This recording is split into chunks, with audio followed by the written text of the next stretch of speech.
Ravi Prakash Siliconandhra hospital Kuchipudi super speciality వైద్య సేవలు పూర్తిగా ఉచితం. నమస్తే, వెల్కమ్ టు ఆర్టీవీ. ఇవాల్టి మన గెస్ట్ నల్గొండ జిల్లా కలెక్టర్ నారాయణ రెడ్డి. ఛార్జ్ తీసుకున్న అతి తక్కువ కాలంలోనే జిల్లాపై తనదైన ముద్ర వేసుకుంటూ వినూత్న రీతిలో ముందుకు వెళ్తున్నారు. మనతో మాట్లాడడానికి కలెక్టర్ గారు ఉన్నారు. సార్ చెప్పండి, జిల్లాలో మీకు గతంలో కూడా ఇక్కడ పనిచేసినటువంటి అనుభవం ఉంది, జేసీగా సుదీర్ఘకాలంగా పనిచేయడం జరిగింది. ఎలా ఉంది సార్ జిల్లా విషయం? నల్గొండ జిల్లా ముఖ్యంగా రాష్ట్రంలోనే పెద్ద జిల్లాలో ఒకటి.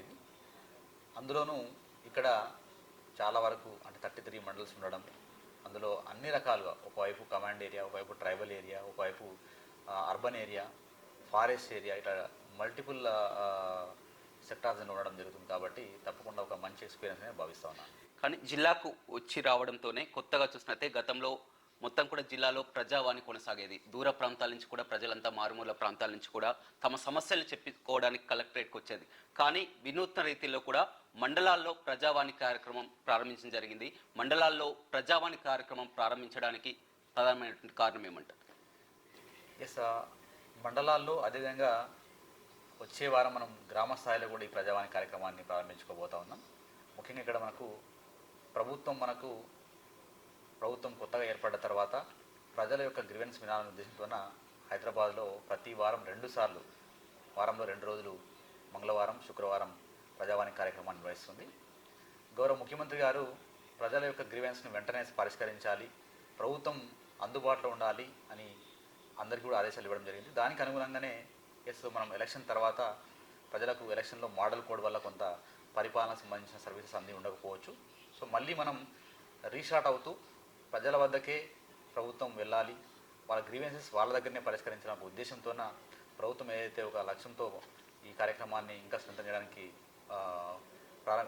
నిర్ణయించుకుందో దానికి అనుగుణంగానే మనం మండల స్థాయి ప్రజావాణి కార్యక్రమాన్ని ప్రారంభించుకోవడం జరిగింది. కానీ చాలా వరకు స్పందన కనపడుతుంది సార్. గతంలో చూసినట్లయితే జిల్లా కేంద్రంలో పెట్టినప్పుడు ప్రతి సోమవారం కూడా 100-150 వరకు కూడా దరఖాస్తులు వచ్చాయి. కానీ మనం చూడడం జరిగింది, మొత్తం జిల్లా వ్యాప్తంగా 1700 పైగా కూడా దరఖాస్తులు రావడం జరిగింది. ఎక్కువగా ఎలాంటి సమస్యలు మీ దృష్టికి వస్తుంది? ఇక్కడ మండల స్థాయిలో అనేసరికి ప్రజలకు ముఖ్యంగా కన్వీనియంట్గా ఉంటుంది. అంటే వాళ్ళ మండలంలోనే కాబట్టి చాలామంది వెంటనే వచ్చి దరఖాస్తు పెట్టుకొని వెళ్ళడానికి ఆస్కారం కలుగుతుంది. దాంతోపాటుగా మనకు మండల స్థాయిలో వాళ్ళకు డిఫరెంట్ ఇష్యూస్ వల్ల, డిఫరెంట్ వర్క్స్ వల్ల వాళ్ళు మండలానికి వస్తుంటారు. కాబట్టి ఆ సందర్భంలో కూడా వాళ్ళు అక్కడ ప్రజావానికి అటెండ్గా అయ్యే అవకాశం కనబడుతుంది మనకు. అయితే ఇక్కడ వచ్చిన వాటిలో చాలా వరకు కూడా మనకు ల్యాండ్కి సంబంధించిన ఇష్యూస్ ఉన్నాయి. ఇక్కడ సుమారుగా 50% మనకు 50-60% వరకు ల్యాండ్కి సంబంధించిన ఇష్యూసే ఉన్నాయి. సో దానికి కూడా అంటే ధరణిలో ఉన్న వాళ్ళ యొక్క రికార్డ్స్ను అప్డేట్ చేయడం, లేదా రికార్డు లేకుంటే రికార్డును మనం అందులో అప్డేట్ చేయడం అనేది చాలా అవసరం ఉంది. కాబట్టి సో దానికి అనుగుణంగా కూడా పనిచేస్తూ ఉన్నాం. రానున్న రోజుల్లో ధరణికి సంబంధించిన చేయగల సమస్యలు అంటే మనకు ల్యాండ్లో చాలా యాక్ట్స్ ఉపయోగించుకుంటూ అందులో ఎక్కడైతే సివిల్ డిస్ప్యూట్స్ ఉన్నాయో సివిల్ డిస్ప్యూట్స్ను పరిష్కరించే అధికారం సివిల్ కోడ్కు ఉంటుంది. సో అట్లాంటి వాటిని తప్పించి మిగతా వాటిని వీలైనంత వరకు పరిష్కరించే విధంగా చర్యలు తీసుకుంటా ఉన్నాం. ఇప్పుడు మండల స్థాయి నుంచి కూడా రేపు 4వ తారీఖు నుంచి గ్రామ స్థాయికి వెళ్ళబోతున్నారు. గ్రామ స్థాయిలో ఎలా ఉండబోతుంది? ఇక్కడ గ్రామ స్థాయిలో ముఖ్యంగా అంటే జిల్లా స్థాయికి ఒక అప్లికేషన్ వస్తే ఆ అప్లికేషన్ మీద ఇది కరెక్టా కాదా, గవర్నమెంట్ రికార్డ్ ఏం చెప్తుంది అని మళ్ళీ మనం మండల స్థాయి లేదా గ్రామ స్థాయి నుంచి మనం రిపోర్ట్ తీసుకుంటాం ఎప్పుడైనా సరే. సో అది ఇక్కడ నుంచి అక్కడికి వెళ్ళి మళ్ళీ ఇక్కడికి రావడం కంటే అక్కడ నుంచే స్టార్ట్ అయితే బాగుంటుంది నాకు ఉద్దేశంతోన గ్రామ స్థాయిలో ఈ ప్రజావాణి కార్యక్రమాన్ని ప్రారంభించాలని మేము వచ్చే వారం గురువారం రోజు ప్రారంభించే విధంగా చర్యలు తీసుకుంటా ఉన్నాం. సో ఇందులో అంటే అక్కడ గ్రామ స్థాయిలో ఉన్న అధికారులు ఒక అప్లికేషన్ వారి దగ్గరకు వస్తే తప్పకుండా గ్రామ స్థాయిలో నిర్ణయాలు అనేవి జరగవు, జస్ట్ ఇంప్లిమెంటేషన్ గురించి చాలా వరకు. సో కాబట్టి వాళ్ళ యొక్క రికమెండేషన్స్తో మండల స్థాయికి పంపడం జరుగుతుందని, మండల స్థాయిలో ఒకవేళ నిర్ణయించే అధికారం వాళ్ళకి ఉంటే అక్కడ నిర్ణయం జరుగుతుంది. లేదు అంటే వాటిని పైకి అంటే జిల్లా స్థాయికి పంపడానికి మండల స్థాయి అధికారులు చర్యలు తీసుకోవడం జరుగుతుంది. అంటే పైకి వచ్చి కింది నుంచి రిపోర్ట్ తీసుకున్న కంటే కింది నుంచే రిపోర్ట్ వస్తే ఈజీ వేలో ఉంటుందని ఒక థాట్తో ఈ కార్యక్రమాన్ని ప్రారంభించుకోవడం జరిగింది. దాంతోపాటుగా గ్రామ స్థాయిలో ఉన్న అధికారులకు వాళ్ళ పబ్లిక్ యొక్క గ్రీవెన్స్ ఏంటి అని తెలిస్తే దానికి అనుగుణంగా పనిచేసుకోవడానికి వాళ్ళకు ఇంకా ఎక్కువ స్కోప్ కలుగుతుంది. కాబట్టి వాళ్ళకి అంటే మామూలుగా ప్రజావాణిలో వచ్చే సమస్యలను బట్టి మనకు ఏ మండలంలో ఏ గ్రామంలో ఏ ప్రాబ్లం ఉందనే తెలుస్తుంది. ఇక్కడ గ్రామ స్థాయి అధికారుల వాళ్ళకు ఏ కుటుంబంలో ఏ ప్రాబ్లం ఉందని తెలిస్తే వాళ్ళు దానికి తగ్గట్టుగా పనిచేస్తున్న ఒక ఉద్దేశంతోన ఈ రెండు దాంతోపాటుగా ప్రతి గురువారం అక్కడ ఉన్న ఆఫీసర్లు అందరూ కలవడం వల్ల కోఆర్డినేషన్ అనేది ఇంకా ఎఫెక్టివ్ ఉండడానికి ఆస్కారం ఉంటుంది. సో ఈ 3 లక్ష్యాలతో గ్రామ స్థాయిలో ప్రజావాణి కార్యక్రమాన్ని మనం ప్రారంభించుకోవడం జరుగుతాం. కానీ ఇది ఒక నల్గొండ జిల్లాకే పరిమితం అనుకోవచ్చా? ఫర్దర్గా ఇది ఇంప్లిమెంటేషన్ కూడా అవుతుందా? ఇలా మీరు ప్రత్యేకత చూపుతున్నారు. ప్రస్తుతం మనం నల్గొండ జిల్లాకు సంబంధించిన జిల్లా యంత్రాంగం దీన్ని ఈ కార్యక్రమం ప్రారంభించుకోవడం జరుగుతుంది కాబట్టి సో నల్గొండ జిల్లాలో ప్రతి గ్రామంలో కూడా గ్రామ స్థాయిలో గ్రామ పంచాయతీ టీం, సో అదేవిధంగా మండల స్థాయిలో మండల్ టీం, జిల్లా స్థాయిలో జిల్లా టీం అనే ఒక టీం కాన్సెప్ట్తో పనిచేయాలనే ఉద్దేశంతోన ఈ కాన్సెప్ట్ను అంటే గ్రామ స్థాయిలో, మండల స్థాయిలో, అదేవిధంగా జిల్లా స్థాయిలో అధికారులందరినీ కూడా అంటే అల్టిమేట్గా మనకు ప్రభుత్వం నుంచి ప్రజలకు సర్వీస్ అందాలి. అందులో ఏ డిపార్ట్మెంట్ అంటే మనం కన్వీనియంట్ కోసం ప్రభుత్వ పరిపాలన సులువుగా అందించడానికి మనం డిపార్ట్మెంట్స్గా విడగొట్టుకుంటున్నాం. కానీ అల్టిమేట్గా ప్రజలకు వచ్చేసరికి వాళ్ళకి సర్వీస్ అందుతుందా లేదా ముఖ్యం. సో ఇక్కడ కూడా మండల స్థాయిలో, గ్రామ స్థాయిలో, జిల్లా స్థాయిలో ఒక టీమ్గా పనిచేస్తూ ప్రభుత్వం అందించే సర్వీస్ను వాళ్ళకి అందించే విధంగా ఒక టీమ్గా ముందుకు వెళ్ళాలనే ఆలోచనతో ఈ విధంగా వెళ్తా ఉన్నాం. తప్పకుండా ప్రజల సహకారం, ప్రజాప్రతినిధుల సహకారం దీంట్లో ఉంటుందని కోరుకుంటా ఉన్నాం. సో రానున్న రోజుల్లో జిల్లా ప్రజలకు ఇంకా ఎక్కువ సర్వీస్ ఇచ్చే విధంగా ముందుకు సాగుతామనే నమ్మకంతో ముందుకు వెళ్తా ఉన్నాం. కానీ మనం గతంలో కూడా చాలా వరకు చూడడం జరిగింది సార్. ఎవరైనా గ్రామాల్లో కానీ మండలాల వారు కానీ జిల్లా కార్యాలయానికి వచ్చి స్వయంగా కలెక్టర్కి సమస్య తెలుపుకుంటేనే తమ సమస్య పరిష్కారం అవుతాయని ఎంతవరకు నమ్ముతూ ఉంటారు. అలాంటిది ఇప్పుడు మండల స్థాయిలో, గ్రామ స్థాయిలో వారి సమస్యలు పరిష్కారం అవుతాయి, కలెక్టర్ దృష్టికి తీసుకురావాలంటే ఏం చేయాలంటే అంటే ఇక్కడ ముఖ్యంగా తప్పకుండా కొన్ని ఇష్యూస్ కలెక్టర్ వరకు రావాల్సిన అవసరం ఉండే అవకాశం ఉంటుంది. అంటే గ్రామ స్థాయిలో, మండల స్థాయిలో నిర్ణయాధికారం లేనివి లేదా వాళ్ళు ప్రాపర్గా రూల్ ఇంప్లిమెంట్ చేయనివి ఇక్కడికి రావాల్సిన అవసరం ఉంటుంది. మిగతావన్నీ కూడా అంటే నేను అనుకుంటున్నాను ఒక 100 పిటిషన్లు ఉంటే 100 పిటిషన్లో 70 to 80% ఈ 2 స్టేజ్లోనే పరిష్కారం అవుతాయని, తప్పకుండా ఒక 20 to 30% జిల్లా స్థాయికి వచ్చే అవకాశం ఉంటుంది. వాటిని తప్పక ఇక్కడ మేము రెగ్యులర్గా నిర్వహించే ప్రజావాణి కార్యక్రమంలో టేకప్ చేసుకుంటూ అంటే ఏవైతే రూల్ ప్రకారం చేయగలుగుతామో వాటిని చేసే విధంగా, చేయలేని వాటికి ఎందుకు చేయలేము అనే రీజన్ కూడా చెప్పే విధంగా చర్యలు తీసుకుంటున్నాం. దాన్నే మండల స్థాయిలో, గ్రామ స్థాయిలో కూడా ఇంప్లిమెంట్ చేస్తున్నాం. దాంతోపాటుగా మానిటరింగ్ మెకానిజం చాలా ఎఫెక్టివ్గా ఉండే విధంగా చూసుకుంటున్నాం. అంటే ఈ వారం వచ్చిన పిటిషన్స్ను నెక్స్ట్ 15 daysలో పరిష్కరించాలి అనే ఒక లక్ష్యంతో ముందుకు వెళ్తూ ఉన్నాం. కాబట్టి దాంట్లో మానిటరింగ్ వ్యవస్థ చాలా పకడ్బందీగా చూసుకుంటున్నాం. కాబట్టి తప్పకుండా ప్రజలకు గ్రామ స్థాయి, మండల స్థాయి యొక్క ప్రజావాణి మీద నమ్మకం కలుగుతుందని, చాలా వరకు ఇష్యూస్ అన్ని మండల స్థాయి లెవెల్లోనే పరిష్కారం అవుతాయని, అక్కడ కానివి ఏమైనా ఉంటే ఒక 20 to 30% జిల్లా స్థాయికి వచ్చే అవకాశం ఉంటుందని అనుకుంటా ఉన్నాను. సో చూద్దాం, రానున్న రోజుల్లో ప్రజల సహకారంతో ఆ విధంగా ముందుకు వెళ్తాం. సార్, అధికారులకు సమయం కానీ ఇది కానీ మొత్తం కూడా పూర్తిగా దీనిపై నిమగ్నమై ఉంటారు, ఎలా ఉంది? దీంట్లో అంటే ప్రజావాణి అనే కార్యక్రమం ద్వారా మనకు అనేక రకాల ఇష్యూస్ మనకు నోటీస్కి వస్తాయి. ఒకటి ముఖ్యంగా ప్రజలకు సంబంధించిన సమస్యలు. 2 ఏ విలేజ్లో లేదా ఏ ప్రాంతంలో ఏం సమస్య ఉంది అని తెలుసుకోవడానికి అదొక వేదిక. దాంతోపాటుగా కొన్ని ఎమర్జెన్సీ ఇష్యూస్ ఉంటాయి.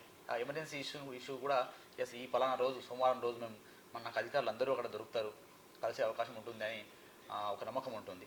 దాంతోపాటుగా ఒక టీం అనే కాన్సెప్ట్ కూడా ఉంటుంది. కాబట్టి సో ఇక్కడ స్పెండ్ చేసే టైం అయితే ఉందో ఆ స్పెండ్ చేసే టైం తప్పకుండా గవర్నెన్స్ ఇంకా ఇంప్రూవ్ అవ్వడానికి ఉపయోగపడుతుంది.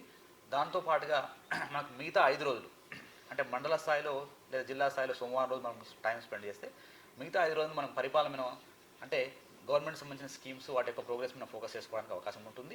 పబ్లిక్ కూడా ఓకే, నేను మండే రోజు వెళ్తే నాకు అందరూ అధికారులు దొరుకుతారు ఒక నమ్మకం ఉంటుంది. కాబట్టి ఇక్కడ టైం వేస్ట్ కావడం అట్లాంటిది ఉండదు. టైం ఇంకా ఎఫెక్టివ్ యూటిలైజ్ చేసుకోవడానికి ఆస్కారం దొరుకుతుంది. ప్రత్యేకంగా వీరికి గ్రామాల అధికారులకు ఏమైనా శిక్షణ ఇవ్వడం అలాంటివి చేస్తారు? ఎందుకు గతంలో చూస్తే 6 నెలలకు ఒకసారి గ్రామ సభ నిర్వహించాలంటేనే వారు ఎంతో ఆ యంత్రాంగం తతంగం, ఇది ప్రతి వారం ఉంటుంది. వారికి ఏమైనా ప్రత్యేకంగా నేను ఇక్కడ మా అధికారులందరినీ వచ్చినప్పటి నుంచి ఒకటే కోరుతా ఉన్నాను, సమస్యను చూసి పారిపోవద్దు, సమస్యను ఎదుర్కోండి. అంటే ఇక్కడ ఏ అధికారైనా తప్పకుండా రూల్స్కు అంటే విత్ ఇన్ ద రూల్నే పనిచేయాలి. రూల్ దాటి ఎప్పుడు పనిచేయలేము మనం. సో విత్ ఇన్ ద రూల్లో ఇంకా ఆ రూల్ను ఒకవేళ మనకు వీలైనంత వరకు ఎక్కడ కూడా మాలఫై ఇంటెన్షన్ లేదు, బోనాఫై ఇంటెన్షన్ ఉంది అంటే దాన్ని ప్రజలకు అనుకూలంగా నిర్ణయం తీసుకునే అవకాశం ఉంటే తీసుకునే విధంగా ముందుకెళ్ళని చెప్తా ఉన్నాను. దాంట్లో అంటే నెగటివిటీ లేకుండా పాజిటివ్ అప్రోచ్తో మీరు ప్రజల సమస్యలను పరిష్కరించడానికి వెళ్తే తప్పక మీకు ప్రజల సహకారం దొరుకుతుంది. ఎక్కడైతే మీరు సమస్యను పరిష్కరించలేరు దాంట్లో అంటే మనకు గవర్నమెంట్లో ప్రతి ఒక్క అధికారికి కొంత అధికారం ఉంటుంది. గ్రామ స్థాయిలో కొంత, మండల స్థాయిలో కొంత, జిల్లా స్థాయిలో కొంత, గవర్నమెంట్ లెవెల్లో కొంత, ప్రజాప్రతినిధులకు అంటే గవర్నమెంట్కు చాలా విస్తృత అధికారాలు ఉంటాయి. అయితే ఇందులో మనకున్న అధికారంలో వాళ్ళ సమస్య పరిష్కారం అవుతుందా లేదా, ఒకవేళ మనకు ఆ సమస్యను పరిష్కరించే అధికారం లేకుంటే ఎవరికి ఉంది, ఒకవేళ డిస్ప్యూట్ ఉంది, సివిల్ డిస్ప్యూట్ ఉంటే ముఖ్యంగా కోర్టులకు ఉంటుంది. సో అలాంటప్పుడు ఈ కోర్టుకు వెళ్ళాలి అని సూచిస్తే తప్పక ఆయన అంటే తన సమస్య పరిష్కారం ఎక్కడైతే జరుగుతుందో అక్కడికి వెళ్ళడానికి ఆస్కారం దొరుకుతుంది. సో ఈ విధంగా వాళ్ళను అంటే ఏ పిటిషన్ వచ్చినా వితిన్ ద రూల్లో ఉంటే పరిష్కరించండి, వితిన్ ద రూల్ లేకుంటే ఎందుకు లేదు, ఏ రూల్ మనకు ఇబ్బంది వస్తుందో దాన్ని చెప్పి వాళ్ళను సరైన చోటుకు పంపించమని చెప్తున్నాం. ఒకవేళ డిస్ప్యూట్స్ ఉంటే ప్రాపర్ కోర్టుకు వెళ్ళే విధంగా వాళ్ళను గైడ్ చేయమంటున్నాం. కాబట్టి తప్పకుండా రానున్న రోజుల్లో అంటే ప్రతి వ్యక్తికి పరిష్కారం లేదా గైడెన్స్ దొరుకుతుందని నమ్ముతా ఉన్నాను. కానీ ఇదే అదనుగా కానీ గ్రామ స్థాయిలో మండల స్థాయిలో కూడా కాస్త మిస్యూజ్ అయ్యే అవకాశం కూడా ఉంటుంది సార్. ఎలాంటి నిఘా వేస్తారు కొంచెం పనులు చేయించుకోవాలన్నా కానీ ఇలాంటి విషయాల్లో కూడా? ఎస్, తప్పకుండా ఇక్కడ అంటే గ్రామ స్థాయిలో మండల స్థాయిలో ప్రభుత్వ నిబంధనల మేరకు ఏ పని చేసినా మేము వాళ్ళని సపోర్ట్ చేస్తాం. దాంట్లో ఎట్టి పరిస్థితుల్లో కూడా అంటే పనిచేసే ఆఫీసర్లకు వాళ్ళకు వెన్నుదన్నుగా ఉంటాం. ఎట్ ద సేమ్ టైం ఎస్ వాళ్ళకి ఏదైనా ఇబ్బంది వచ్చినా కూడా తప్పకుండా అందరం కలిసికట్టుగా ఆ ఇబ్బంది నుంచి ఆయన బయటపడేసే విధంగా ముందుకు సాగుతాం. సో అల్టిమేట్గా as we are all public servants. So public కోసం పబ్లిక్ ఏదైతే కావాలనో దాన్ని అందించే విధంగా ముందుకు సాగుతాం. ఇక్కడ ప్రజలు కూడా గమనించాలి.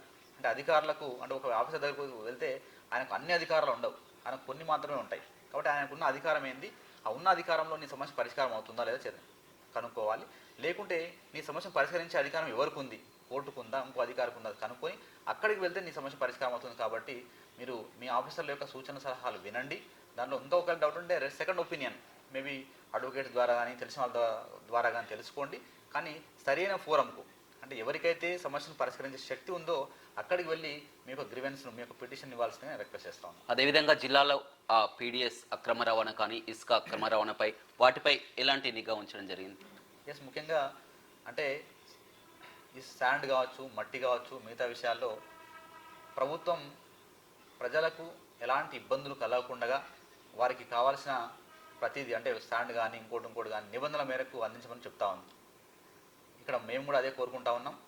ఫీల్డ్ లెవెల్లో పనిచేస్తున్న అధికారులందరూ కూడా ఎక్కడ కూడా ప్రజలకు ఇబ్బంది లేకుండా వితిన్ ద రూల్లో మ్యాక్సిమం హెల్ప్ చేసే విధంగా ముందుకెళ్ళండి. అదేవిధంగా ఎక్కడ కూడా ఇల్లీగల్గా తీసుకువెళ్ళే అవకాశం కలిగించొద్దు. లీగల్గా అందరికీ ఇవ్వండి, ఇల్లీగల్గా ఎవరికి అవకాశం ఇవ్వద్దు. అంటే ఇక్కడ ఏదో ఇల్లీగల్గా బలమైన వ్యక్తి తీసుకెళ్తున్నాడు, బలహీనమైన వ్యక్తి తీసుకెళ్ళలేకపోతున్నాడు అంటే అది తప్పకుండా గవర్నమెంట్ ఉద్దేశం అది కాదు.